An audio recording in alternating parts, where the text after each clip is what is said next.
Olá, eu sou o professor Sereno Cabral e na aula de hoje, Direito Civil Família, nós vamos falar sobre poder familiar e guarda. Nós já vamos abrir aqui, compartilhar nossa tela e já trazer o conteúdo para iniciarmos a nossa conversa, então, sobre poder familiar e a guarda.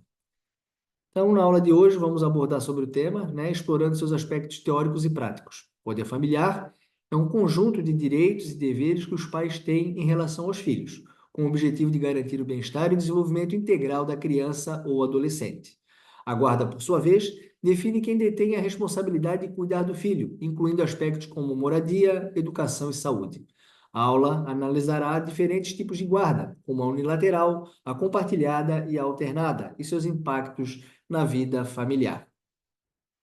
Então, sobre o conceito de poder familiar, ah, os pais possuem direitos e deveres, Então, o poder familiar é o conjunto de direitos e deveres dos pais em relação aos filhos menores, com o objetivo de protegê-los e educá-los.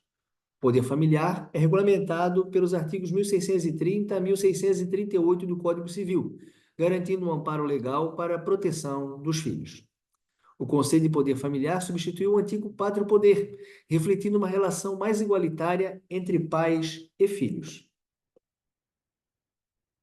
Então, as características do poder familiar, nós temos que o poder familiar ele é irrenunciável, pois é um direito e um dever dos pais. Não pode ser transferido ou renunciado. Ele é inerente à relação de parentesco e visa garantir o bem-estar da criança. É indivisível, pois pertence a ambos os pais de forma igualitária. Ambos têm o dever de exercer esse poder em conjunto e de forma harmoniosa, buscando sempre o melhor interesse do filho. Ele também, uma das características é a alteridade, pois o poder familiar tem como foco o bem do filho, não os interesses dos pais. As decisões devem ser tomadas em benefício da criança, priorizando seu desenvolvimento físico, psicológico e social.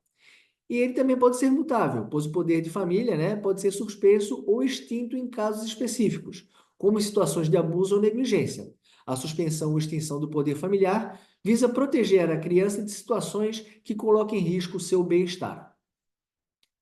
Então, os deveres dos pais: educar e criar os filhos, administrar os bens dos filhos menores e prover sustento e saúde. Um exemplo prático disso é se os pais recebem uma herança em nome do filho menor. Devem administrá-la em benefício dele, não para os fins próprios. Certo? Então, aqui, na presunção e titularidade do poder familiar, ambos os pais possuem o poder familiar, independentemente do estado civil. Essa presunção legal garante que ambos os pais tenham direitos e responsabilidades em relação aos filhos, mesmo após a separação ou divórcio. Por exemplo, mesmo após o divórcio, o pai e mãe mantêm o poder familiar, exercendo seus direitos e deveres em relação aos filhos. Já na titularidade, o pai e a mãe compartilham o poder familiar, mesmo que a guarda seja atribuída a apenas um deles. Isso significa que ambos os pais têm o direito de participar das decisões importantes sobre a vida dos filhos, como educação, saúde e religião.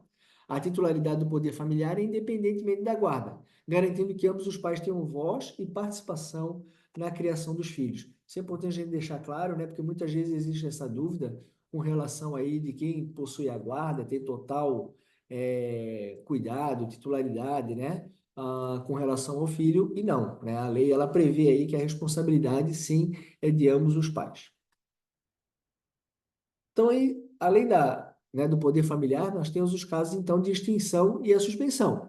A extinção do poder familiar ocorre em situações com a morte dos pais ou do filho, a adoção, onde o poder é transferido para os pais adotivos e a maioridade do filho, atingindo os 18 anos. Já a suspensão, ela pode ocorrer devido à negligência ou violência dos pais em relação ao filho. Também pode ser determinada por decisão judicial, seja provisória ou definitiva. Um exemplo prático: um pai que abandona materialmente o filho pode ter o poder familiar suspenso, mas pode recuperá-lo com uma decisão judicial. A suspensão é uma medida temporária que visa proteger o bem-estar da criança. Em verdade, a jurisprudência, tanto a doutrina como a jurisprudência, têm trabalhado muito sobre essa questão do poder familiar, sempre voltado ao princípio do melhor interesse, da criança. Já a guarda, é a responsabilidade legal pela criação e cuidado diário da criança. Isso inclui aspectos como saúde, educação e moradia, por exemplo. A fundamentação da guarda é regulamentada pelos artigos 1583 a 1590 do Código Civil e também pelo Estatuto da Criança e do Adolescente. E sobre a guarda, nós temos duas espécies, né? A guarda unilateral, que é atribuída a um dos pais, enquanto o outro tem o direito de convivência. Um exemplo é o pai com a guarda unilateral e a mãe com o direito a visitas semanais. E a guarda compartilhada, onde ambos os pais dividem as responsabilidades, mesmo que o filho resida com apenas um deles. Após o divórcio, os pais de Pedro decidem compartilhar a guarda e dividir decisões importantes. Ressaltar aqui que, de acordo com o Código Civil, a guarda compartilhada é a regra que deve ser seguida. Porém, a Justiça tem decidido caso a caso de forma muito particular, verificando todos os aspectos aí, prestigiando, né? E também, né, guarnecendo o melhor, né, o princípio de melhor interesse da criança. Então, as espécies de guarda, né, também nós temos a guarda provisória, que é concedida temporariamente até que uma decisão definitiva seja tomada. Por exemplo, durante um processo de divórcio litigioso, a mãe pode receber a guarda provisória da criança. Isso pede-se, né, junto da petição, né, de regulamentação de guarda, visitas, alimentos, é pedido aí uma tutela justamente para conseguir essa guarda provisória. E existe também a guarda alternada, que, embora não prevista no Código Civil, é aplicada em alguns casos. Nessa modalidade, a criança mora alternadamente em cada um dos pais por períodos iguais. Essa também é uma forma aí, né, adotada, mas não tanto quanto a compartilhada e a unilateral. A diferença entre poder familiar e guarda, né? O poder familiar, então, engloba os direitos e deveres dos pais em relação aos filhos. Ele é um direito inerente à parentalidade e se mantém mesmo após a separação do casal. Já a guarda, por sua vez, se refere à convivência diária e à responsabilidade dos cuidados com o filho. Ela pode ser unilateral ou compartilhada de acordo com o melhor interesse da criança.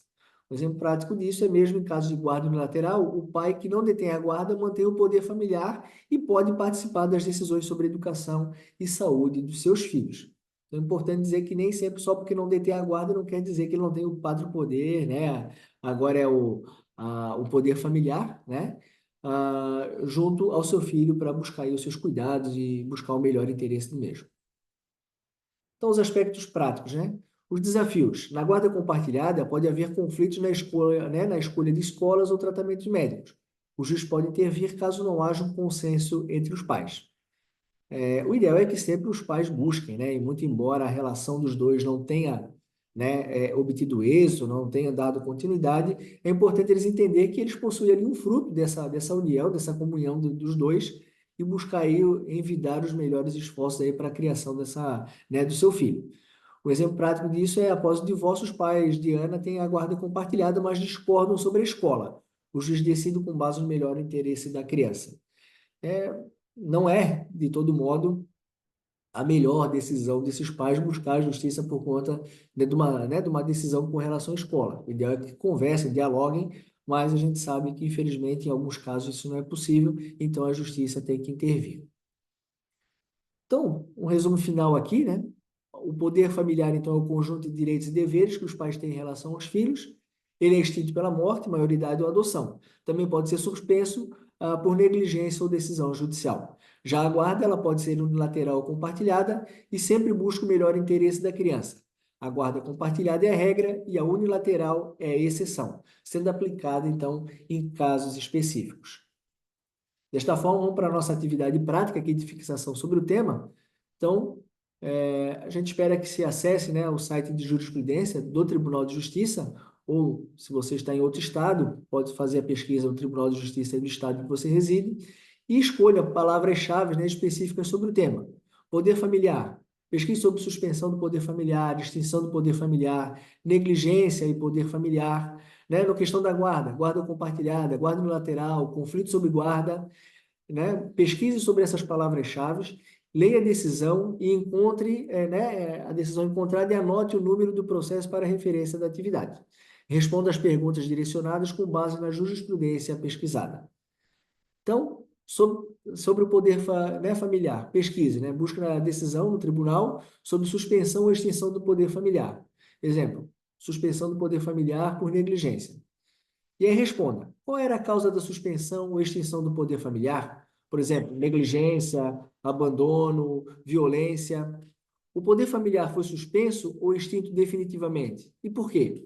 A decisão traz alguma medida de proteção à criança? Se sim, qual foi a medida? Por exemplo, acolhimento institucional, guarda provisória ou outro familiar? E a sua opinião crítica? Você concorda com a decisão do tribunal? A medida foi adequada para o melhor interesse da criança? Né? Responda sobre essa questão. Depois nós temos a pesquisa sobre guarda. Busque uma decisão sobre guarda unilateral ou guarda compartilhada.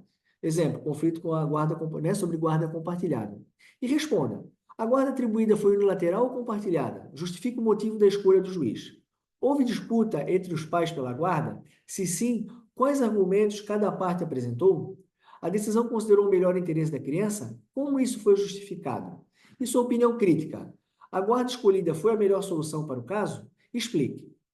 E depois, né, conectando teoria e prática, relacionamento com os conceitos. Como o tribunal interpretou o poder familiar ou a guarda em comparação com o que aprendemos em aula? A decisão reflete alguma das dificuldades práticas que discutimos, por exemplo, os conflitos na guarda compartilhada ou a suspensão temporária no poder familiar? Então é importante vocês responderem todas essas questões aqui para poder aí fixar sobre o tema abordado na nossa aula de hoje. Então, sobre o poder familiar e guarda, era isso que nós tínhamos para apresentar a vocês. Espero que façam, né, tenham compreendido todo o tema e que façam as atividades de fixação. Então, nos encontramos numa próxima oportunidade. Um abraço a todos.